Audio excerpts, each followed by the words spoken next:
सभी भक्तों को मकर संक्रांति की बहुत बहुत शुभकामनाएं। मकर संक्रांति सनातन धर्म का अत्यंत पावन पर्व है। ये केवल एक त्योहार नहीं बल्कि आध्यात्मिक जागरण, दान और पुण्य अर्जन का विशेष अवसर है। तिल को शास्त्रों में पापनाशक और अमृत तुल्य माना गया है।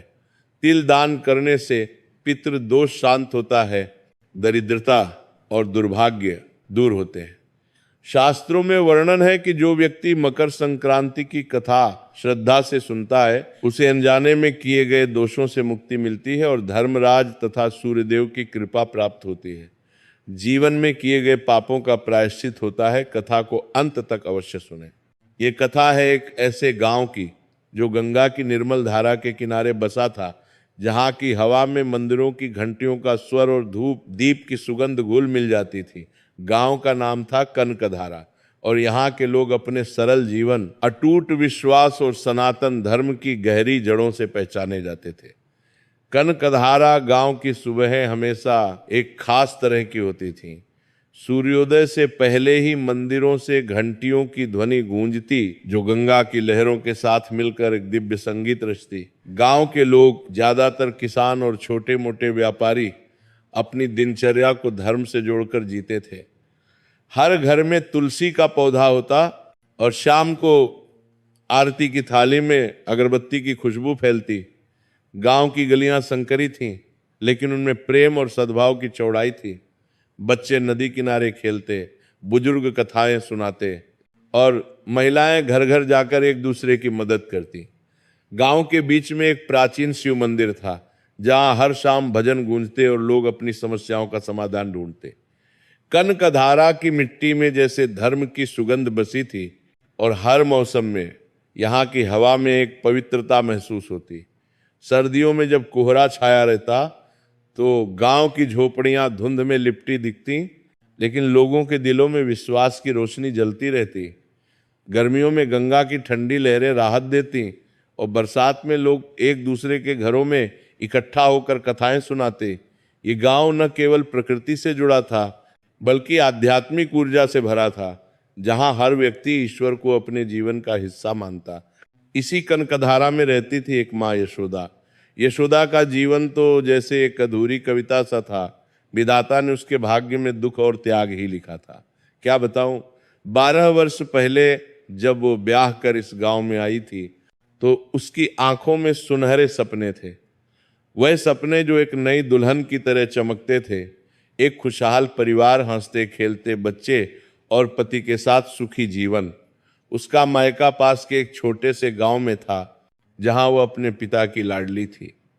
बचपन से ही वो घर के कामों में निपुण थी और उसके पिता उसे हमेशा कहते कि बेटी, तू किसी राजकुमारी से कम नहीं। लेकिन शादी के बाद कनकधारा में आकर उसने सोचा था कि अब उसकी जिंदगी फूलों से महक उठेगी। वो अपने नए घर को सजाती, पति के लिए भोजन बनाती और शाम को गंगा किनारे टहलती, जहां पानी की कल कल उसे सपनों की लोरी सुनाती। पर नियति को कुछ और ही मंजूर था। मेरे भाइयों, विवाह के 2 ही वर्ष बाद एक भयंकर महामारी ने उसके पति को उससे छीन लिया।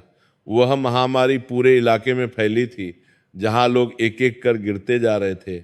यशोदा का पति, जो एक मेहनती किसान था, दिन रात खेतों में काम करता, सुबह उठकर बैलों को चारा देता और शाम को घर लौटकर परिवार के साथ हंसता बोलता। लेकिन उस रोग ने उसे इतनी जल्दी घेर लिया कि कोई इलाज काम ना आया। बुखार इतना तेज था कि उसका शरीर जलने लगा और वैद्य की सारी जड़ी बूटियां व्यर्थ साबित हुई।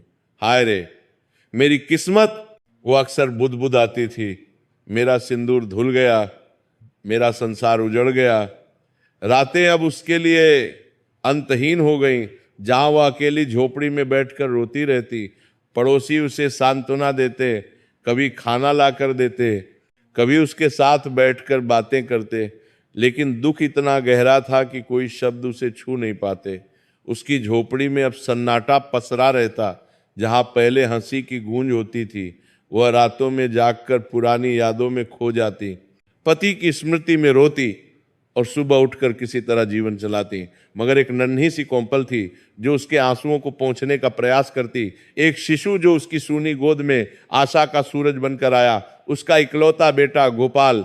गोपाल, मेरा गोपाल, वह नाम लेते और उसकी आंखों में एक अजीब सी चमक आ जाती। गोपाल, जिसका अर्थ है जीवन, ईश्वर का दिया हुआ प्राण। नाम रखते समय यशोदा ने सोचा था कि यह नाम उसके बच्चे को मजबूती देगा, लेकिन विधाता का कैसा न्याय था। जिसे नाम ही जीवन मिला था, उसी के जीवन पर हर पल मृत्यु की काली छाया मंडराती रहती थी। अरे, जन्म के समय से ही वह कमजोर था, नन्हा सा हड्डियों का ढांचा मात्र। उसकी त्वचा इतनी पतली थी कि नसें साफ दिखती, मात्र में वापर पंदरी, और उसकी सांसें इतनी धीमी कि कभी कभी यशोदा को डर लगता कि कहीं रुक न जाए। गांव के वैद्य कहते थे, बहन यशोदा, ये बालक अधिक दिन का मेहमान नहीं है, इसके प्राण तो जैसे धागे से लटके हैं। वैद्य की बातें सुनकर वो घर लौटती और घंटों रोती रहती, लेकिन फिर उठती और बच्चे को गोद में लेकर कहती, नहीं, नहीं हो सकता। वह चीख उठती, अपने कलेजे के टुकड़े को सीने से भींच लेती। मेरा गोपाल जिएगा, मेरा गोपाल जरूर जिएगा। यशोदा की आंखों में रात रात भर नींद कहाँ, वो बस अपने गोपाल को निहारती रहती। कभी उसका माथा सहलाती, कभी उसके छोटे छोटे हाथों को अपने हाथों में भर लेती। उसकी हर सांस के साथ यशोदा का दिल धड़कता। अगर गोपाल जरा सा खांस देता तो यशोदा का कलेजा मुंह को आ जाता। क्या हुआ मेरे बच्चे को, क्या हुआ? वो पागलों सी हो जाती। उसने कितने मंदिरों की सीढ़ियां घिसी, कितनी मन्नतें मांगी। हर देवी देवता के चरणों में उसने अपना सर्वस्व अर्पित कर दिया था।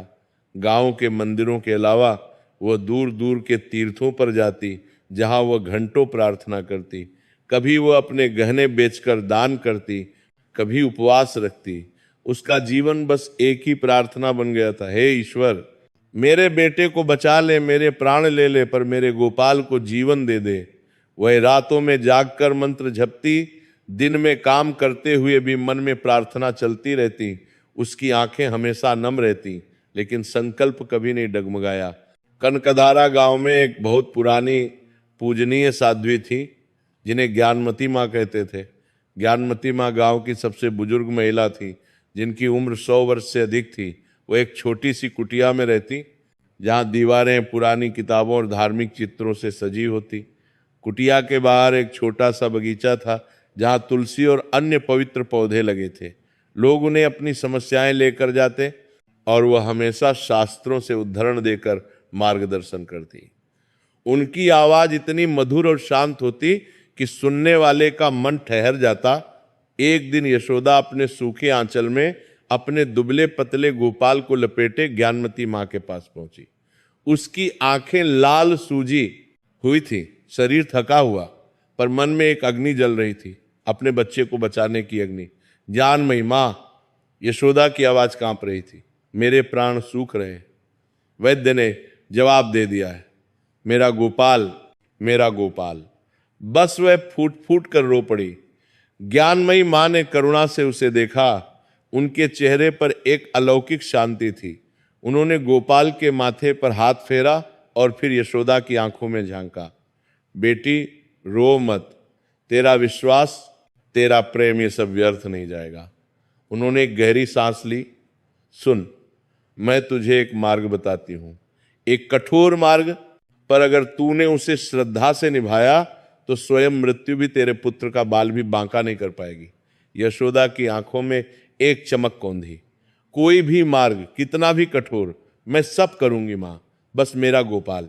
हर वर्ष ज्ञानमयी मां ने धीमे गंभीर स्वर में कहा, मकर संक्रांति के पावन पर्व पर, सूर्य के उत्तरायण होने पर तू स्नान कर पवित्र होकर मकर स्नान का व्रत लेना, पूरे दिन निराहार रहना, फिर अपनी सामर्थ्य अनुसार दान करना। तिल, गुड़, कंबल, अनाज, जो भी हो, सच्चे हृदय से। और सबसे महत्वपूर्ण बेटी, पूरी श्रद्धा से सत्यनारायण कथा का पाठ सुनना या करवाना। ये सब तू अपने गोपाल की दीर्घायु के लिए करना। बिना किसी संशय के, बिना किसी स्वार्थ के। तेरा अखंड विश्वास है, तेरे व्रत का फल होगा, यही तेरा कवच होगा, यही तेरे पुत्र का जीवन। ज्ञानमयी मां के ये शब्द यशोदा के लिए जैसे साक्षात ईश्वर का संदेश थे। उसके मन में एक नया उत्साह, एक नया संकल्प जाग उठा। हाँ, मैं करूंगी, मैं सब करूंगी। उसने मन ही मन प्रतिज्ञा ली और तब से हर वर्ष जब पौष मास का कठोर शीत अपनी चरम पर होता और सूर्यदेव अपनी दिशा बदलने को होते, यानी मकर संक्रांति का पावन दिन आता, यशोदा का व्रत शुरू हो जाता। अरे तुम क्या जानो, सुबह सुबह जब पूरा गांव ठिठुर रहा होता, अंधेरे में लिपटा होता, यशोदा उठ जाती। वह अपनी झोपड़ी से निकलती, जहां दीवारें मिट्टी की बनी होती और छत पर घास की परत होती। बाहर की ठंड इतनी तेज होती कि सांसें जम जाती, लेकिन यशोदा की आंखों में संकल्प की ज्योति जलती रहती। कनकधारा की बर्फीली नदी में डुबकी लगाते, श्री गंगा मैया की जय उसके होंठ कांपते, पर उसकी आत्मा में एक अग्नि जलती। नदी का पानी इतना ठंडा होता कि शरीर सुन्न हो जाता, लेकिन वह 3 बार डुबकी लगाती, हर बार ईश्वर से प्रार्थना करती। वह पवित्र होकर आती और अपने छोटे से घर के आंगन को लीप पोत कर स्वच्छ करती, गोबर से लिपती, फिर पानी से धोती और आंगन में एक छोटी सी रंगोली बनाती। उसके पास धन दौलत कहाँ थी? पति के जाने के बाद जो थोड़ी बहुत जमीन थी, उसी से गुजारा चलता। वो साल भर मेहनत करती, कभी पड़ोसियों के खेतों में काम करके थोड़े अनाज कमाती, कभी सिलाई करके कुछ पैसे जोड़ती, पर दान तो उसे करना ही था। वो एक एक दाना, एक एक तिल का संग्रह करती। महीनों पहले से वह तिल इकट्ठा करती, बाजार से थोड़े थोड़े खरीदती या पड़ोसियों से मांगती। कभी अपनी साड़ियों में से एक पुरानी साड़ी निकाल कर देती, कभी पड़ोसियों से थोड़ा सा गुड़ मांगकर दान करती। हे प्रभु, मेरे पास यही है, इसे स्वीकार करो। उसकी आंखें भीगी होती, पर मन में अटूट विश्वास होता।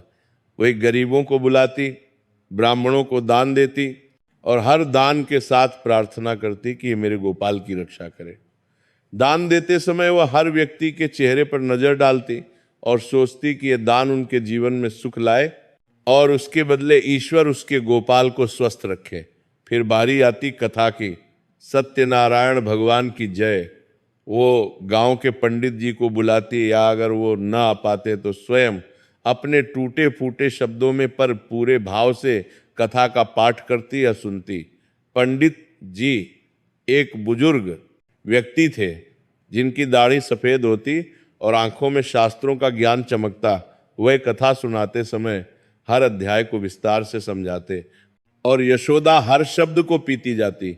उसके मुख से एक भी शब्द व्यर्थ नहीं निकलता। हर शब्द में उसके गोपाल की आयु, उसके प्राणों की रक्षा की प्रार्थना छिपी होती। वह घंटों भगवान के चरणों में बैठी रहती। उसकी आंखें बंद होती और वो कथा के हर दृश्य को अपने मन में जीती, जैसे वो खुद उसमें भाग ले रही हो।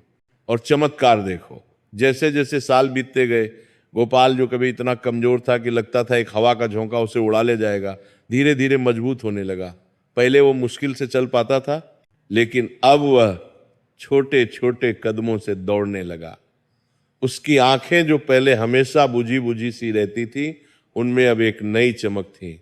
वह दौड़ता, खेलता, हंसता, बिल्कुल दूसरे बच्चों की तरह। उसके छोटे छोटे पैर अब गांव की गलियों में दौड़ते और वह मित्रों के साथ पतंग उड़ाता या नदी किनारे पत्थर फेंकता। गांव वाले अचंभित थे। अरे ये तो वही बालक है जिसे वैद्य ने मरणासन्न घोषित कर दिया था। वे यशोदा से कहते, बहन, तेरी भक्ति ने चमत्कार कर दिया। वही यशोदा की श्रद्धा को प्रणाम करते, उसकी भक्ति की मिसाल देते। देखो तो माँ की तपस्या ने तो मौत को भी झुका दिया।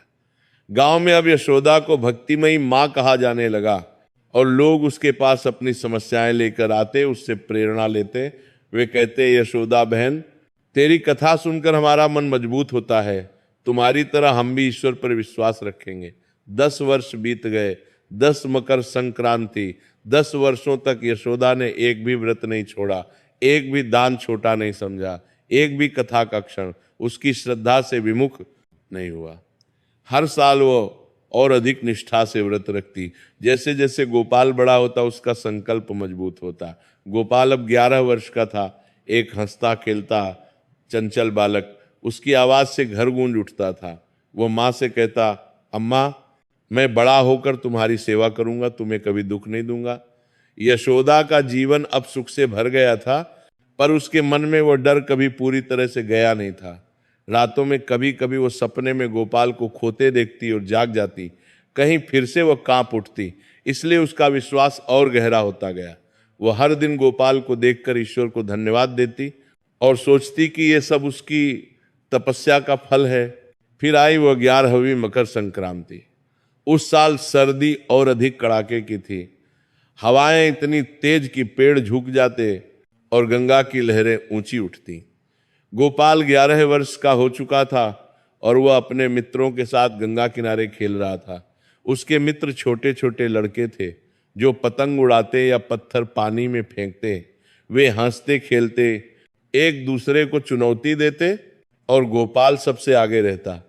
अचानक एक तेज हवा का झोंका आया और वो फिसल कर नदी के किनारे गिर गया। कीचड़ में सना, पानी में आधा डूबा। उसे चोट तो ज्यादा नहीं लगी, पर एक अजीब सी कंपकंपी उसके शरीर में दौड़ गई। उसके मित्रों ने उसे उठाया, हंसते हुए घर भेजा। लेकिन शाम तक वो ठीक लग रहा था। रात को उसे तेज बुखार चढ़ गया। अरे राम, यशोदा के प्राण सूख गए। ये क्या हो गया मेरे बच्चे को? उसने सारे जतन किए, गर्म पानी की पट्टियां, देसी दवाएं। वो रात भर जागकर उसके माथे पर हाथ फेरती रही, लेकिन बुखार बढ़ता गया। पर गोपाल का बुखार उतरने का नाम ही नहीं ले रहा था। उसका शरीर आग की तरह जल रहा था। गांव के वैद्य आए। उन्होंने गोपाल को देखा और उनके चेहरे पर चिंता की लकीरें उभर आई। वैद्य एक अनुभवी व्यक्ति था जिसने सालों से रोगियों का इलाज किया था। यशोदा बहन, मैं क्या कहूं, लगता है इस बालक की आयु पूरी हो चली है। मैंने जीवन में बहुत रोगी देखे हैं, पर इसके लक्षण अच्छे नहीं हैं। अब तो बस ईश्वर ही मालिक है। वैद्य ने अपनी पोटली उठाई और चले गए। यशोदा के पैरों तले जमीन खिसक गई। नहीं, ये नहीं हो सकता। उसकी आंखें पत्थरा गईं, पर उसके अंदर कहीं से एक दृढ़ निश्चय जागा। नहीं, वैद्य कुछ नहीं जानते। मेरी तपस्या, मेरा व्रत, मेरा विश्वास वो खाली नहीं जा सकता। मेरा गोपाल ऐसे नहीं मर सकता। वो रात भर प्रार्थना करती रही गोपाल के पास बैठकर। अगले दिन ही मकर संक्रांति थी। गोपाल की हालत और बिगड़ गई थी। वह बेहोश पड़ा था, सांसें धीरे धीरे चल रही थी। यशोदा की आंखों से आंसुओं की धारा बह रही थी, पर उसके होठों पर भगवान का नाम था, प्रभु मेरे गोपाल को बचा लो, मेरा विश्वास मत तोड़ो। सुबह के 4:00 बजे थे। कड़ाके की ठंड थी। बाहर अंधेरा घना था और ठंडी हवा दरवाजों से सिसक रही थी। यशोदा ने थरथराते हाथों से गंगा में स्नान किया। पानी इतना ठंडा कि उसका शरीर नीला पड़ गया, लेकिन वह डुबकी लगाती रही। उसके मन में एक ही विचार था, आज मुझे अपना व्रत पहले से भी अधिक श्रद्धा से करना है। वह गीले वस्त्रों में ही घर लौटी और पूजा की तैयारी में लग गई। एक तरफ उसका बेटा मृत्युशैया पर पड़ा था, दूसरी ओर वो अपने हाथों से तिल और गुड़ के लड्डू बना रही थी। दान के लिए अनाज निकाल रही थी। उसके आंसू गर्म लड्डुओं पर गिर रहे थे, पर उसके हाथ नहीं रुक रहे थे। लड्डू बनाते समय वह हर एक को प्रार्थना से भरती, जैसे वे दान नहीं, उसके विश्वास के प्रतीक हों। गांव के पंडित जी आए। उन्हें गोपाल की हालत पता थी, इसलिए वे भी उदास थे। उनकी आंखें नम थीं, लेकिन यशोदा का संकल्प देखकर वे प्रभावित हुए। यशोदा ने उनसे कथा कहने का अनुरोध किया। पंडित जी, मेरे पास धन नहीं है, पर मेरी श्रद्धा है। आज मेरी कथा को और अधिक भाव से कहिएगा। पंडित जी, मेरा गोपाल ठीक हो जाएगा। मैं जानती हूं। पंडित जी ने देखा यशोदा के चेहरे पर एक अजीब सी अलौकिक शक्ति थी। वह रो रही थी, पर उसकी आंखों में कोई भय नहीं था, सिर्फ अटूट विश्वास था। पंडित जी ने सत्यनारायण कथा का पाठ शुरू किया। बोलिए श्री सत्यनारायण भगवान की जय। कथा की शुरुआत में उन्होंने सत्यनारायण भगवान की महिमा बताई, कैसे वे भक्तों की रक्षा करते हैं। यशोदा हर शब्द को सुनती, उसके मन में गोपाल की छवि घूमती। वो कथा के हर भाग को अपने जीवन से जोड़ती और सोचती कि जैसे कथा में भगवान ने चमत्कार किए, वैसे ही उसके गोपाल पर भी कृपा होगी। और इधर जब यशोदा कथा सुन रही थी, उधर एक और घटना घट रही थी। मेरे भाइयों, एक ऐसी घटना जो इतिहास में विरली ही घटी है। गोपाल जो अपने बिस्तर पर जीवन और मृत्यु के बीच झूल रहा था, उसकी सांसें बहुत धीमी हो गई थी। उसकी आत्मा धीरे धीरे शरीर छोड़ने की तैयारी में थी। उसी क्षण, उसी पल कनकधारा गांव के ऊपर आकाश में एक अजीब सा परिवर्तन हुआ। बादल घने हो गए, हवा रुक सी गई और एक सन्नाटा छा गया। हवा में अचानक एक भयंकर ठंडक घुल गई, जैसे स्वयं काल आ गया हो। गांव के कुछ वृद्ध जिनकी आध्यात्मिक आंखें खुली थीं, वे कांप उठे। देखो रे, ये कैसा काला अंधेरा छा रहा है। वे भयभीत थे, अपने घरों में छिप गए, प्रार्थना करने लगे। और फिर अचानक दो भयंकर आकृतियां आकाश से धरती पर उतरी। वे थीं स्वयं धर्मराज यम के दूत, भयानक काले। उनकी आंखें अंगारों सी दहक रही थीं। उनके हाथ में पाश था जो प्राणों को खींचने के लिए बना था। उनके शरीर विशाल थे, काले वस्त्रों में लिपटे, और उनके कदमों से धरती कांपती। हर हर महादेव। उनके कदम जमीन पर पड़ते ही कंपन सा हुआ। वे सीधे गोपाल के घर की ओर बढ़े। उनके लिए एक सामान्य कार्य था। हजारों लाखों प्राणों को उन्होंने हर दिन उनके नियत समय पर हर लिया था। वे धर्मराज के आदेश का पालन करने आए थे। गोपाल की आयु आज पूर्ण हो चुकी थी। वे गोपाल के बिस्तर के पास पहुंचे। गोपाल का नन्हा सा शरीर बेजान पड़ा था। उसकी आंखें अधखुली थीं और उनमें एक अजीब सी चमक थी, शायद अंतिम विदाई की। दूतों ने अपना पाश उठाया, गोपाल की आत्मा को खींचने के लिए तैयार हुए। रुको, एक गगनभेदी आवाज, एक ऐसी गर्जना जिसने समस्त ब्रह्मांड को हिला दिया। क्या दूतों के हाथ जहां थे वहीं ठिठक गए, उनके भीतर भय समा गया। ये आवाज किसकी थी? इतनी प्रबल, इतनी शक्तिशाली। आकाश में एक तेज प्रकाश पुंज फैला। वह प्रकाश इतना दिव्य था कि दूतों की आंखें चौंधिया गईं और उस प्रकाश के बीच से एक तेजस्वी आकृति प्रकट हुई। उनके सिर पर स्वर्ण मुकुट, हाथों में दंड और नेत्रों में त्रिभुवन का न्याय। अरे, वे तो स्वयं धर्मराज थे। धर्मराज का रूप इतना भव्य था कि पूरा आकाश उनके तेज से रोशन हो गया। दूतों ने सिर झुका लिया। प्रभु, दूतों ने कांपते हुए कहा, हमने आपका ही आदेश पालन करने के लिए आए थे। इस बालक गोपाल की आयु आज पूर्ण हो चुकी है। नियति के विधान अनुसार हमें उसके प्राण हरने हैं। धर्मराज की आंखों में एक अजीब सा भाव था, न्याय का, पर उसमें करुणा का अंश भी था। उन्होंने अपने दूतों को देखा, फिर अपनी दृष्टि गोपाल पर डाली, और फिर उनकी दृष्टि उस घर के आंगन में बैठी यशोदा पर पड़ी, जो कथा सुन रही थी, जिसके मुख पर आंसू और श्रद्धा का अद्भुत संगम था।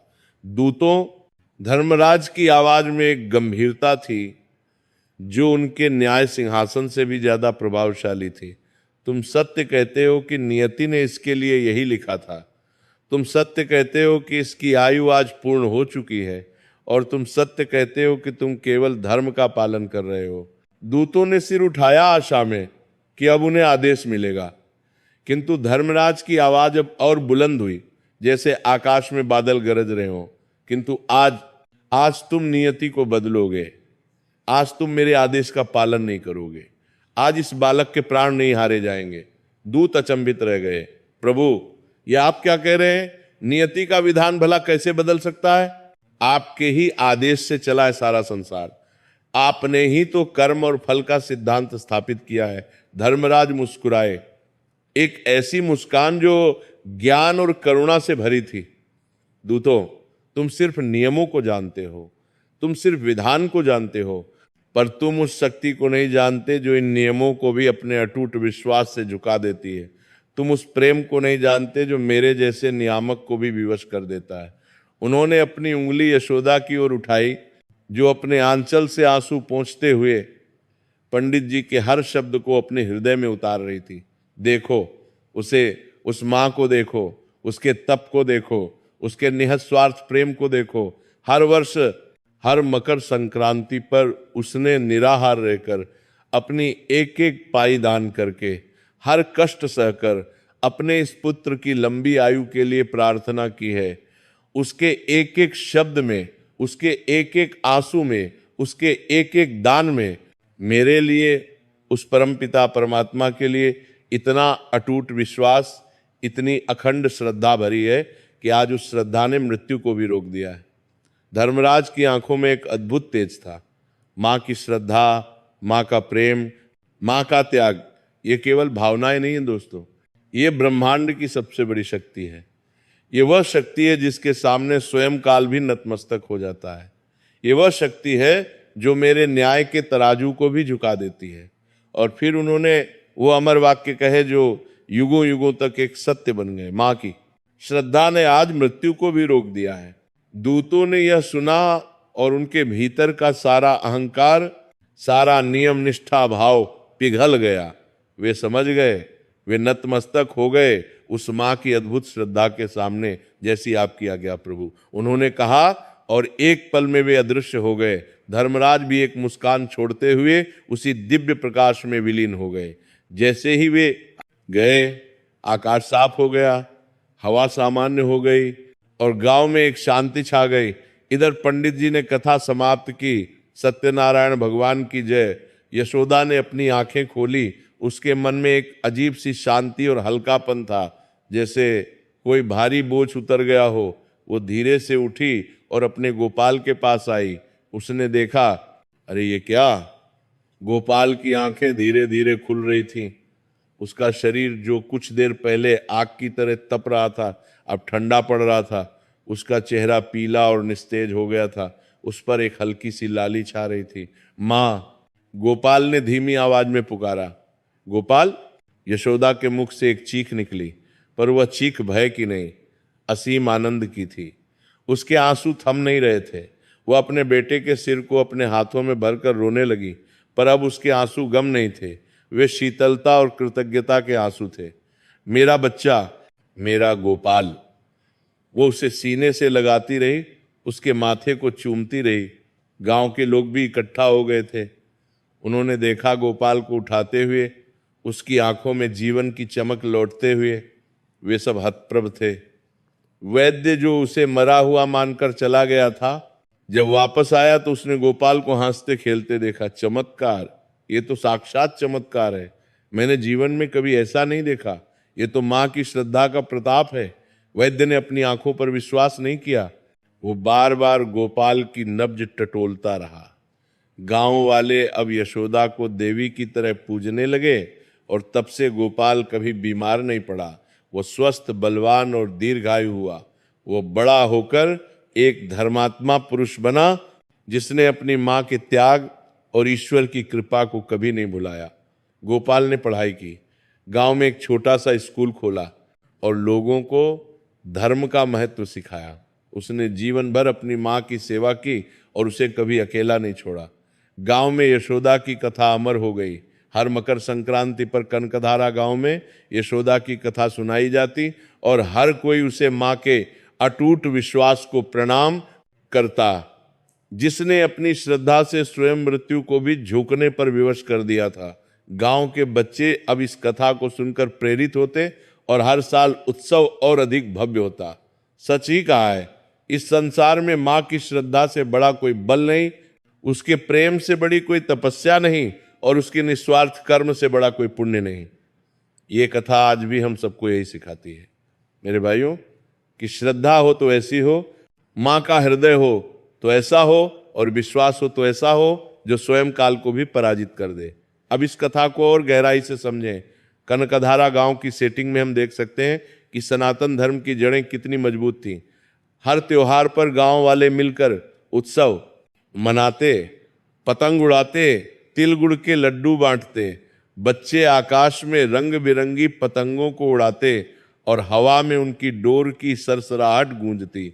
महिलाएं घरों में तिल के लड्डू बनाती, गुड़ की मीठी खुशबू फैलाती और पड़ोसियों को बांटती। यशोदा की कहानी हमें सिखाती है कि विपत्तियों में भी विश्वास कैसे जीतता है। उसके हर व्रत में वह न केवल शारीरिक कष्ट सहती बल्कि मानसिक रूप से भी मजबूत होती। जब वो स्नान करती तो गंगा की ठंडी लहरें उसके शरीर को छूती, लेकिन उसका मन ईश्वर में लीन रहता। वह सोचती कि ये ठंड उसके पापों को धो रही है और उसके गोपाल को जीवन दे रही है। दान करते समय वह सोचती कि ये छोटा सा दान उसके बच्चे के जीवन का मूल्य है। हर तिल के दाने में वह अपनी प्रार्थना डालती और दान पाने वाले की आंखों में कृतज्ञता देखकर उसका दिल भर आता। कथा सुनते समय उसकी आंखें बंद होती और वो खुद को कथा के चरित्रों में महसूस करती। वो सोचती कि जैसे कथा में भगवान ने भक्तों की रक्षा की, वैसे ही उसके गोपाल की रक्षा होगी। गोपाल का ठीक होना न केवल एक चमत्कार था, बल्कि एक सबक कि माँ का प्रेम कितना शक्तिशाली होता है। धर्मराज का दृश्य हमें याद दिलाता है कि नियम भी प्रेम के आगे झुक जाते हैं। वह दृश्य इतना जीवंत था कि लगता है जैसे आकाश में स्वयं देवता उतर आए हों। यशोदा की कथा आज भी प्रासंगिक है, क्योंकि ये हमें बताती है कि श्रद्धा से असंभव भी संभव हो जाता है। हर मकर संक्रांति पर जब सूर्य उत्तरायण होता तो यशोदा का उदाहरण हमें दान, व्रत और कथा के महत्व को याद दिलाता। गांव में अब एक छोटा सा मंदिर बन गया था, जहां यशोदा और गोपाल की मूर्ति स्थापित थी और लोग वहां प्रार्थना करते। मंदिर की दीवारों पर कथा की चित्रकारी थी, जो हर दर्शन करने वाले को प्रेरित करती। गोपाल बड़ा होकर कहता, अम्मा, तुम्हारी वजह से मैं जीवित हूं और मैं तुम्हें कभी अकेला नहीं छोड़ूंगा। वह रोज अपनी माँ के पैर छूता और शाम को उसके साथ कथा सुनता।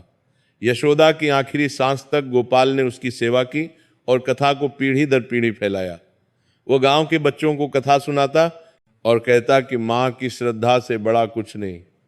ये कथा न केवल धार्मिक है, बल्कि मानवीय भावनाओं की गहराई को छूती है। माँ का त्याग, बच्चे का प्रेम, ईश्वर की कृपा, सब कुछ इसमें समाहित है। मकर संक्रांति के दिन सूर्यदेव धनु राशि से निकलकर मकर राशि में प्रवेश करते हैं। इसे उत्तरायण का आरंभ माना जाता है। जब दिन धीरे धीरे लंबे होने लगते हैं और सूर्य की किरणें पृथ्वी पर अधिक समय तक अपनी स्वर्णिम चमक बिखेरती हैं। शास्त्रों में सूर्य को जीवन, ऊर्जा और आत्मा का कारक कहा गया है, क्योंकि वह समस्त प्राणियों को प्रकाश, गर्मी और जीवन शक्ति प्रदान करता है, बिना किसी भेदभाव के। शास्त्रों में यह भी उल्लेख है कि दानम भोगो नाशो गतय भवन्ति तस्य, अर्थात धन की तीन ही गतियां हैं, दान, भोग या नाश। यदि दान किया जाए तो वह पुण्य फल देता है, भोग से सुख मिलता है और नाश से सब व्यर्थ हो जाता है। इस दिन किया गया दान 100 गुना फल देता है, क्योंकि उत्तरायण में देवताओं का समय शुरू होता है और पुण्य कर्मों का महत्व कई गुना बढ़ जाता है, जैसे कि सूर्य की किरणें अधिक तीव्र हो जाती हैं। कथा को अंत तक अवश्य सुने, क्योंकि यह एक ऐसी कहानी है जो श्रद्धा, दान की शक्ति और मातृत्व के अटूट प्रेम को दर्शाती है, जो हमें सिखाती है कि सच्ची भक्ति से असंभव भी संभव हो सकता है। ये कथा है एक ऐसे गांव की जो प्रकृति की गोद में बसा तो था, लेकिन समय की कसौटी पर अत्यंत कठोर परीक्षाओं से गुजर रहा था। गांव की हरी भरी पहाड़ियां, बहती नदी के किनारे बसे छोटे छोटे घर और चारों ओर फैले खेतों में जहां सूर्य अपनी स्वर्णिम आभा बिखेरता था, वहीं जीवन की धूप छांव में गरीबी का घना अंधेरा अक्सर छिपकर वार करता था। गांव के लोग मेहनतकश थे, लेकिन सूखे की मार, बाढ़ की तबाही और बीमारियों की चपेट ने उन्हें हमेशा संघर्ष की आग में झुलसाया रखा। इसी गांव की धूल धूसरित संकरी गलियों में, जहां हवा में मिट्टी की सौंधी महक फैली रहती थी, एक छोटी सी झोपड़ी थी जो बांस और घास से बनी हुई थी। उस झोपड़ी में एक माँ रहती थी। उसका नाम यशोदा था, लेकिन जीवन में यश और सुख की किरणें मीलों दूर लगती थीं, जैसे कोई दूर क्षितिज पर छिपी हुई हो। उसकी गोद में एक छोटा सा लाल था कान्हा, जिसकी भोली भाली आंखें संसार के सारे दुख दर्द से पूरी तरह अनजान थीं। वे आंखें बस अपनी माँ की सूनी, थकी हुई आंखों में ही अपना पूरा संसार पाती थीं, जैसे कोई बच्चा माँ की छाया में सारी दुनिया भूल जाता है। और उसकी छोटी छोटी हंसियां झोपड़ी की उदासी को थोड़ी देर के लिए रोशन कर देती थीं। वो क्या दिन थे जब कान्हा छोटा था, बिल्कुल एक नन्हा सा फूल जैसा जो अभी अभी खिला हो। तब यशोदा की आंखें सिर्फ ममता से नहीं, बल्कि एक अथाह पीड़ा से भी भरी रहती थी, जो उसके चेहरे पर हर वक्त एक गहरी रेखा की तरह उभरी रहती थी। उसका पति जो गांव का एक मेहनती किसान था, हमेशा सुबह से शाम तक खेतों में पसीना बहाता, एक भयानक बीमारी की भेंट चढ़ गया था। वो बीमारी ऐसी आई जैसे कोई काला बादल जो अचानक छा गया और सब कुछ बहा ले गया। सब कुछ लुट गया था, खेत खलिहान जहां कभी हरी फसलें लहलहाती थी, घर बार जहां कभी हंसी ठिठोली गूंजती थी, सब कुछ बस बचा था तो एक टूटा फूटा आशियाना जहां दीवारों में दरारें थीं और छत से बरसात में पानी टपकता था, और कान्हा की किलकारियां जो उसकी हर सांस का आधार थीं, जैसे कोई आखिरी उम्मीद की लौ। यशोदा ने अपनी टूटी हुई चूड़ियों के साथ अपने सारे सपनों को भी तोड़ दिया था। वे सपने जो कभी एक खुशहाल परिवार के थे, जहां बच्चे हंसते खेलते और पति के साथ शाम की चाय होती, अब उसका एक ही सपना था, अपने कान्हा को भरपेट भोजन देना, उसे सर्दी की ठंडी हवाओं से बचाना जहां वो कांप न जाए, और उसे एक ऐसा जीवन देना जो उसने खुद कभी सोचा भी न था, एक जीवन जहां दुख की छाया न पड़े। लेकिन ये कितना मुश्किल था, जैसे कोई पहाड़ चढ़ना जहां हर कदम पर फिसलन हो, हर दिन एक नई चुनौती लेकर आता था, जैसे कोई अंतहीन युद्ध हो जहां हार का डर हमेशा साये की तरह साथ रहता। सुबह का सूरज उगता, अपनी पहली किरणों के साथ गांव को जगाता, और यशोदा अपने जर्जर शरीर को घसीटती हुई खेतों की ओर चल पड़ती। उसके कदम थके हुए होते, लेकिन इरादा मजबूत। दूसरों के खेतों में मजदूरी करती, जहां अमीर किसान अपनी फसलें उगाते थे, पत्थरों को बीनती जो खेतों में बिखरे रहते, लकड़ियां काटती बस इस उम्मीद में कि शाम को 2 रोटी का इंतजाम हो जाए और कान्हा की प्लेट में कुछ डाल सके। उसकी हथेलियों पर छाले पड़ गए थे जो दर्द से फट जाते, पीठ दर्द से ऐंठ जाती थी, जैसे कोई बोझ हमेशा लदा हो, लेकिन उसके होंठों पर कभी शिकायत नहीं आई, क्योंकि शिकायत करने से क्या फायदा। वो जानती थी कि अगर वो टूट गई तो कान्हा का क्या होगा। उसका कान्हा जो दिन भर मिट्टी में खेलता, अपनी छोटी उंगलियों से मिट्टी के घर बनाता, अपनी माँ के आने का इंतजार करता रहता और दूर से उसकी आहट सुनकर चहक उठता जब शाम को यशोदा लौटती, उसके कंधों पर थकान का बोझ। तो कान्हा दौड़कर उसके पास आता, उसकी थकी हुई कमर से लिपट जाता, अपनी छोटी बाहों से उसे जकड़ लेता, और यशोदा अपनी सारी थकान भूल जाती।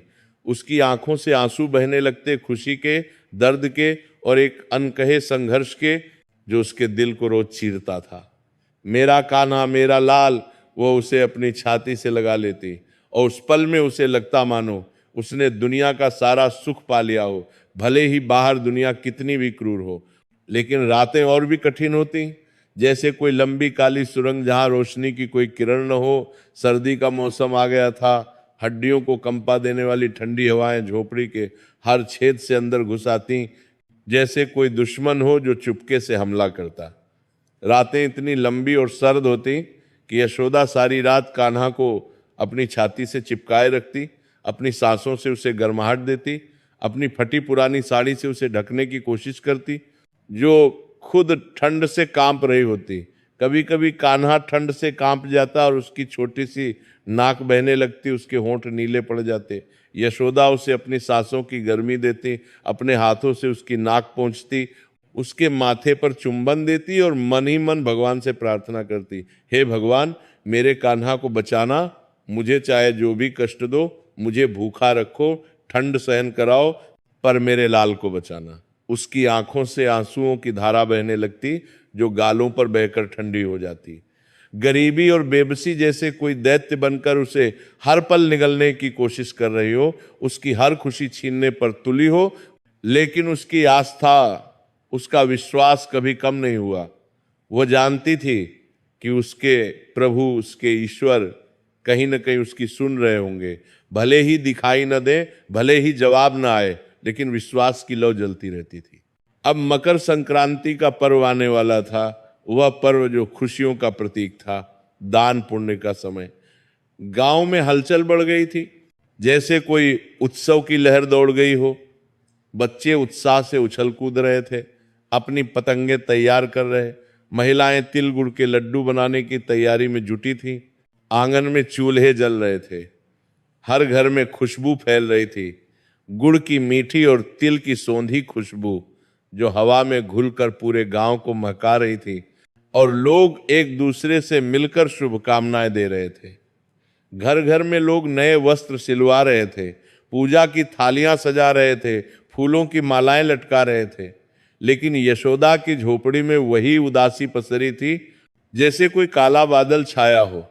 उसके पास न तिल थे, न गुड़, न कोई मीठी खुशबू, न तो पूजा के लिए कोई नया वस्त्र था और न ही दान करने के लिए कुछ भी, बस खाली हाथ और भरा हुआ दिल। उसने खिड़की से देखा, गांव की स्त्रियां अपनी नई साड़ियां पहने जो रंग बिरंगी चमक रही थीं, सिर पर तिल गुड़ की पोटलियां लिए नदी की ओर जा रही थीं, हंसती बोलती, एक दूसरे से मजाक करती। उनका हर्ष, उनका उल्लास यशोदा के दिल में एक गहरी टीस उठा गया, जैसे कोई नुकीला कांटा चुभ गया हो। मेरे प्रभु, क्या इस बार भी मैं अपने कान्हा के साथ इस महापर्व से वंचित रहूंगी? क्या हमारी झोपड़ी में कभी खुशियां नहीं आएंगी? उसकी आंखों से आंसुओं की बूंदें टपकने लगीं, जो जमीन पर गिरकर मिट्टी में समा जाती। वह कितनी मजबूर थी, कितनी असहाय। उसके हाथ खाली थे, लेकिन दिल में एक आग जल रही थी। कान्हा, जो अपनी माँ की गोद में बैठा था, खेलते खेलते रुक गया और उसने यशोदा की आंखों में आंसू देख लिए। माँ, क्यों रो रही हो? उसकी छोटी उंगली ने यशोदा के गाल पर गिरे, आंसू को पोंछने की कोशिश की। उसकी मासूम आंखें चिंता से भर गईं। गांव में सब लड्डू बना रहे हैं, हमें भी लड्डू मिलेंगे ना माँ? उस मासूम सवाल ने यशोदा के दिल को चीर दिया, जैसे कोई तीर सीधा हृदय में उतर गया। वो उसे क्या जवाब देती? वह उसे कैसे समझाती कि उनके पास कुछ भी नहीं है, कि गरीबी ने सब छीन लिया है? हाँ बेटा, मिलेंगे, यशोदा ने एक फीकी मुस्कान के साथ कहा, लेकिन उसके भीतर जैसे तूफान उठ रहा था, आंसुओं का सैलाब जो रुकने का नाम नहीं ले रहा था। कैसे मिलेंगे? कहाँ से लाओगी? मेरे कान्हा को खुश करने के लिए भी मेरे पास कुछ नहीं। वह झोपड़ी के कोने में जाकर बैठ गई, अपनी साड़ी के पल्लू से मुंह ढक लिया और अपनी सारी पीड़ा को अपने अंदर समेटने की कोशिश करने लगी। उसने आंखें बंद कर ली और उसके सामने कान्हा का भूखा चेहरा तैरने लगा। उसकी मासूम मुस्कान, उसकी भोली आंखें, उसका मन तड़प उठा, जैसे कोई माँ का दिल रोज टूटता हो। उसी पल, जब सब कुछ अंधेरा लग रहा था, उसकी नज़र झोपड़ी के एक पुराने मटके पर पड़ी। ये मटका बरसों से ऐसे ही पड़ा था, खाली, धूल से सना हुआ। कभी कभी उसमें पानी भरती, लेकिन ज्यादातर वो यूं ही धूल फांक रहा था, जैसे कोई भूला हुआ खजाना। न जाने क्यों उसके मन में आया कि एक बार उससे देखे, शायद कोई उम्मीद की किरण हो। उसने हाथ बढ़ाया, मटके को टटोला, उसकी उंगलियां धूल से सन गईं और उसकी उंगलियों को कुछ महसूस हुआ। एक छोटी सी पोटली उसने कांपते हाथों से उसे बाहर निकाला। उसके दिल की धड़कनें तेज हो गईं। ये एक पुरानी मैली कुचैली कपड़े की पोटली थी, जो समय की मार से फीकी पड़ गई थी। उसने उसे खोला और उसकी आंखें विस्मय से फैल गईं, जैसे कोई चमत्कार हो गया हो। अंदर थोड़ी सी तिल और गुड़ के कुछ छोटे टुकड़े थे, जो सूखे हुए लेकिन अभी भी सुगंधित थे। ये वही तिल गुड़ था जो उसके पति ने अपनी आखिरी फसल के समय बचाया था, सोचकर कि अगले साल मकर संक्रांति पर लड्डू बनाएंगे, परिवार के साथ मनाएंगे। लेकिन वो अगला साल कभी आया ही नहीं। मौत ने सब छीन लिया। यशोदा ने उन तिल और गुड़ को अपनी हथेलियों में लिया, उन्हें सूंघा और यादों का सैलाब उमड़ पड़ा। वे बहुत थोड़े थे, बस एक मुट्ठी भर तिल और 2-3 छोटे टुकड़े गुड़ के, जो शायद एक लड्डू भी न बन पाए। किसी को दान देने के लिए ये न के बराबर था। गांव के लोग जहाँ भर भर कर दान करते थे बड़े बड़े थालों में, वहाँ उसका ये थोड़ा सा तिल गुड़ क्या मायने रखता। लेकिन यशोदा की आंखों में एक नई चमक आई, जैसे कोई दिव्य प्रकाश। प्रभु, मेरे पास यही है मेरा सर्वस्व, मेरा मान, मेरा अभिमान, मेरा प्रेम। मैं इसे ही तुम्हें अर्पित करती हूँ। ये मेरा कान्हा, मेरा जीवन। उसने उन तिल और गुड़ को अपनी छाती से लगा लिया, जैसे कोई सबसे कीमती चीज हो। उसके आंसुओं से वे भीग गए, और वे आंसू सिर्फ दुख के नहीं थे, बल्कि एक अदम्य श्रद्धा के थे, एक अटूट विश्वास के थे कि उसका प्रभु कभी उसे अकेला नहीं छोड़ेगा, कि वह सुन रहा है, उसने कान्हा को उठाया, उसे अपनी गोद में लिया, उसके गालों पर चुंबन दिया। चल मेरे लाल, आज हम भी दान करेंगे। कान्हा की आंखों में चमक आ गई, उसने ताली बजाई। लड्डू, उसने खुशी से कहा। उसकी छोटी आंखें चमक उठी। यशोदा मुस्कुराई, एक ऐसी मुस्कान जो आंसुओं से भीगी हुई थी, लेकिन उसमें एक अटल विश्वास था, जैसे कोई मजबूत दीवार। उसने सिर पर उस थोड़ी सी पोटली को रखा और नदी की ओर चल पड़ी। रास्ते में ठंडी हवाएं उसके चेहरे को छू रही थीं, पेड़ों की पत्तियां सरसराती, लेकिन उसका दिल गर्म था, श्रद्धा से भरा। नदी के घाट पर भीड़ थी, लोग हंसते बोलते पूजा करते, स्त्रियां स्नान कर रही थीं, सूर्य देव को अर्घ्य दे रही थीं। ओम सूर्याय नमः की ध्वनि वातावरण में गूंज रही थी, जैसे कोई दिव्य संगीत हो जो हृदय को छू ले। यशोदा ने अपनी टूटी फूटी साड़ी में कान्हा को गोद में लिए एक कोने में खड़ी होकर इस दृश्य को देखा। उसकी आंखें भर आईं, लेकिन वो रुकी नहीं। उसके पास न तो स्नान के लिए कोई साफ वस्त्र था, न ही पूजा की कोई सामग्री, लेकिन उसका हृदय श्रद्धा से परिपूर्ण था, जैसे कोई भरा हुआ समुद्र। उसने धीरे से नदी में उतरने की कोशिश की। ठंडा पानी उसके पैरों को भेद रहा था, लेकिन उसे कुछ महसूस नहीं हुआ। उसका मन कहीं और था। कान्हा उसकी गोद में सिमटा हुआ था, ठंड से थोड़ा कांप रहा। माँ, पानी ठंडा है, उसने फुसफुसाया अपनी छोटी मुट्ठियां बंद करके। नहीं बेटा, ये तो माँ गंगा का आशीर्वाद है, यशोदा ने कहा। और अपनी आंखों में उमड़ते आंसुओं को रोकते हुए उसने सूर्य देव की ओर देखा, जहां सूरज अपनी किरणें बिखेर रहा था। उसने कांपते हाथों से अपनी तिल गुड़ की पोटली खोली। एक मुट्ठी तिल और गुड़, बस इतना ही, लेकिन उसके लिए वो सब कुछ था। उसने आंखें बंद कर ली और उसका हृदय बोल उठा, हे सूर्य देव, हे जगत के पालक, मेरे पास कुछ नहीं है, लेकिन जो कुछ है वो सब आपका है। ये मेरे हृदय की श्रद्धा है, मेरी ममता का प्रतीक। मेरी इस तुच्छ भेंट को स्वीकार करें, मेरे कान्हा को सद्बुद्धि दें, उसे शक्ति दें और मुझे इतनी सामर्थ्य दें कि मैं उसे एक अच्छा जीवन दे सकूं। मैं किसी धन की लालची नहीं प्रभु, बस मेरे बच्चे को सुख और सम्मान मिले, वह कभी दुख न देखे। उसकी आवाज कांप रही थी, होंठ फड़फड़ा रहे थे, आंखों से झरझर आंसू बह रहे थे, जैसे कोई नदी उफान पर हो। और उन आंसुओं के साथ उसने वो मुट्ठी भर तिल और गुड़ नदी के पवित्र जल में प्रवाहित कर दिया।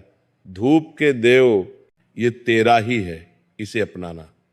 ये मेरे सारे भाव, सारी भावनाएं हैं, मेरे अंतर मन की वेदना, मेरे हृदय की पुकार, मेरी हर सांस का समर्पण। जैसे ही वे तिल और गुड़ जल में विलीन हुए, यशोदा को लगा मानो उसके हृदय से एक भारी बोझ उतर गया हो, जैसे कोई जंजीर टूट गई हो। उसे एक अजीब सी शांति मिली। ये शांति ऐसी थी जैसे बरसों की प्यासी धरती पर अचानक अमृत की वर्षा हो गई हो और सब कुछ शांत हो गया। लेकिन ये क्या? जैसे ही उसने जल से बाहर कदम रखा, उसके पैर अभी भी ठंडे पानी से भीगे हुए। उसने देखा कि एक वृद्ध साधु उसकी ओर ही आ रहे हैं। साधु का चेहरा तेजोमय था, जैसे सूर्य की किरणें उसमें समाई हों। उनकी आंखों में एक दिव्य चमक थी और उनके माथे पर एक अद्भुत आभा थी जो चारों ओर प्रकाश फैला रही थी। उनके वस्त्र साधारण थे, सफेद धोती और चादर, लेकिन उनकी चाल में एक अलौकिक शक्ति थी, जैसे कोई देवता धरती पर उतर आए हों। यशोदा ने उन्हें देखा और सहसा उसके मन में श्रद्धा उमड़ पड़ी, जैसे कोई ज्वाला जल उठी हो। ये कोई साधारण साधु नहीं है, उसने सोचा। उसका दिल धड़क उठा। साधु उसके पास आए और रुके।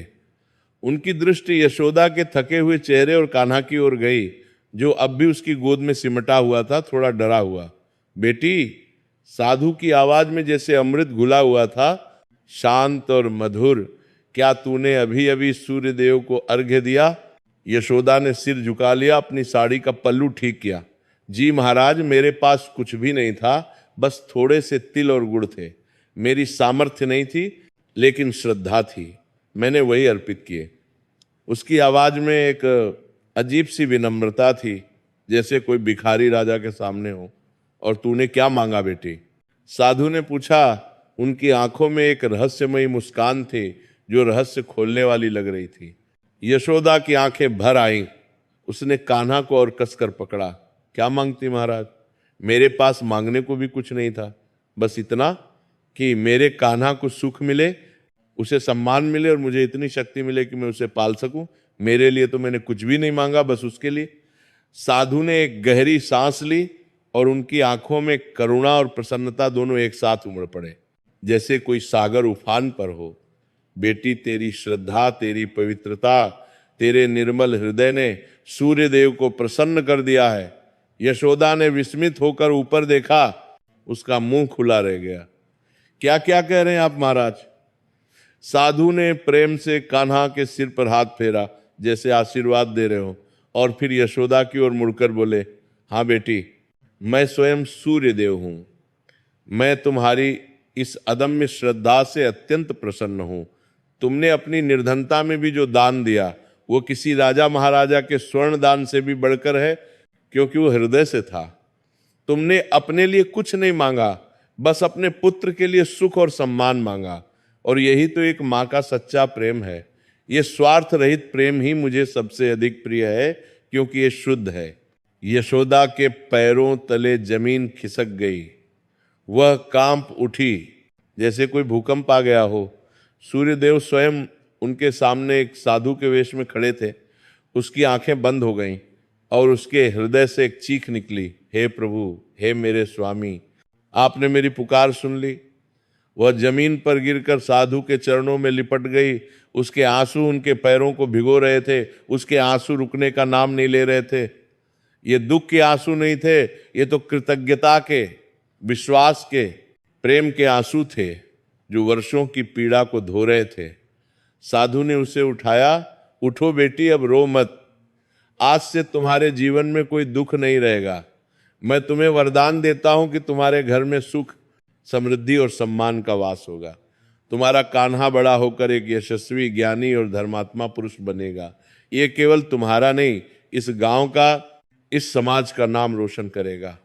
तुम्हारी संतानें फले फूलेंगी और तुम्हारी यशोगाथा युगों युगों तक सुनाई जाएगी।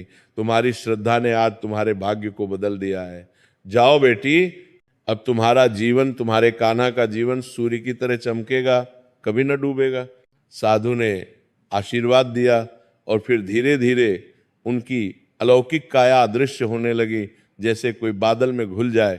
यशोदा उन्हें देखती रही, उसकी आंखें खुली की खुली रह गईं। वो वहीं खड़ी रही, अपनी गोद में कान्हा को लिए हुए, जैसे किसी सपने में हो, जहां सब कुछ अविश्वसनीय हो। सूर्य देव, सूर्य देव, उसके मुंह से बस यही शब्द निकल रहे थे। उसके पूरे शरीर में एक नई ऊर्जा का संचार हो गया था, जैसे कोई नई जीवन शक्ति मिल गई हो। उसे लगा जैसे बरसों का बोझ उतर गया हो। एक नई सुबह, एक नई किरण उसके जीवन में फूट पड़ी थी, जो कभी न बुझने वाली थी। यशोदा ने कान्हा को और कसकर अपनी छाती से लगा लिया। मेरा लाल, हमारा भाग्य बदल गया बेटा।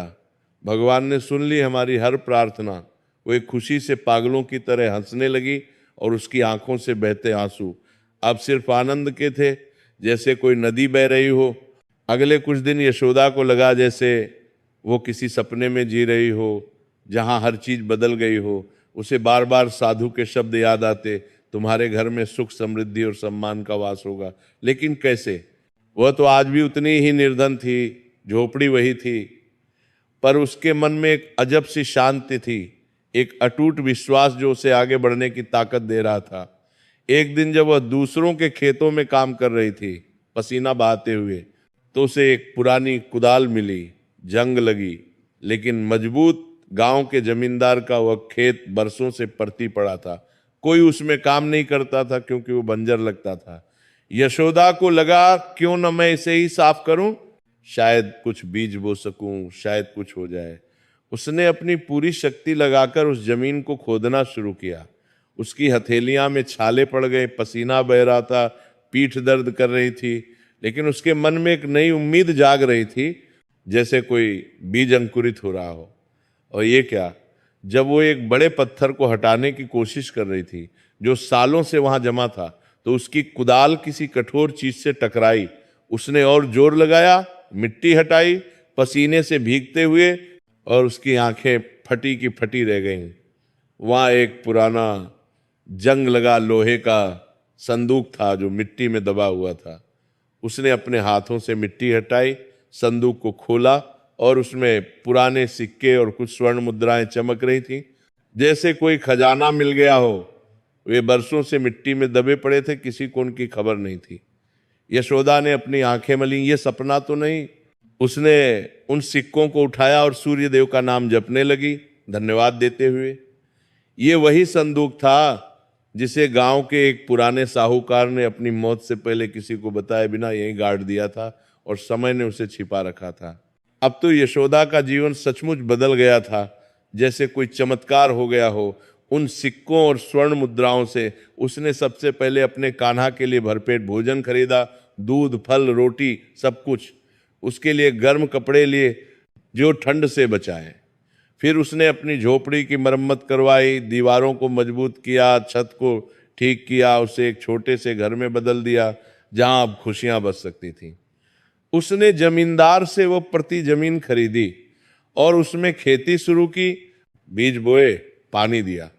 उस जमीन ने जो बरसों से बंजर पड़ी थी, इस बार जैसे सोना उगला। फसल इतनी अच्छी हुई कि पूरे गांव में उसकी चर्चा होने लगी। लोग आकर देखते, हैरान होते। यशोदा अब निर्धन नहीं थी, लेकिन उसने अपनी नम्रता और श्रद्धा कभी नहीं छोड़ी। वह हमेशा जमीन से जुड़ी रही। वह जानती थी कि यह सब सूर्य देव का आशीर्वाद था, उनकी कृपा। उसने अपने आस पड़ोस के गरीबों की मदद करना शुरू किया।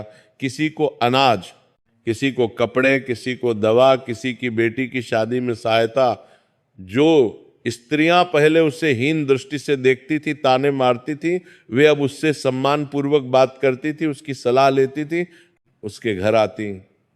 यशोदा ने जीवन भर सुख और सम्मान पाया। उसके घर में कभी अन्न की कमी नहीं हुई, कभी खुशियों की कमी नहीं हुई। हंसी ठिठोली गूंजती रहती। वह हमेशा विनम्र रही और दान पुण्य करती रही। हर पर्व पर गरीबों को बुलाती। उसकी कथा गांव गांव फैल गई। लोग उसे पुण्य आत्मा मांग कहकर पुकारते थे और उसकी कहानी सुनाते। जब वो वृद्धा हुई, उसके बाल सफ़ेद हो गए, चेहरे पर झुर्रियाँ आ गईं, तो उसके चेहरे पर एक दिव्य शांति थी, एक संतुष्टि थी, जैसे कोई जीवन की पूरी यात्रा कर चुकी हो। उसका कान्हा जो अब बड़ा हो गया था, उसके नाती पोते सभी उसे प्यार और सम्मान देते थे, उसके पैर छूते, उसकी सेवा करते। वह अक्सर उन्हें अपनी कहानी सुनाती। बेटा, श्रद्धा से बड़ा कुछ नहीं। सूर्यदेव सब देखते हैं, सब सुनते हैं। ये कथा आज भी उस गांव की हवाओं में गूंजती है, पेड़ों की पत्तियों में सरसराती है, हर मकर संक्रांति पर सुनाई जाती है और लोगों के दिलों में आस्था की एक नई किरण जगती है, इसलिए जो उन्हें प्रेरित करती है। जय सूर्यदेव, जय माँ यशोदा की ध्वनि से पूरा वातावरण गूंज उठता है, जैसे कोई मंत्र हो। कितनी अजीब है ना ये दुनिया। जब यशोदा अकेली थी, गरीब थी, तब लोग उससे आंखें चुराते थे, उसे अनदेखा करते। आज जब वो समृद्धि से भरी हुई थी, तो सब उसके गुण गाते थे, उसके दरवाजे पर आते। लेकिन यशोदा ने कभी किसी से द्वेष नहीं किया। वह बस अपनी श्रद्धा में डूबी रही, सबको माफ करती रही। इस कथा से सीख मिलती है कि दान की शक्ति अनंत है और सच्ची श्रद्धा से असंभव भी संभव हो जाता है, जैसे कोई चमत्कार। हम कामना करते हैं कि भगवान सूर्य देव की कृपा आप सभी पर बनी रहे, आपके जीवन में भी ऐसी ही किरण फूटे। जय सूर्यदेव, जय हो जगत पालनहार।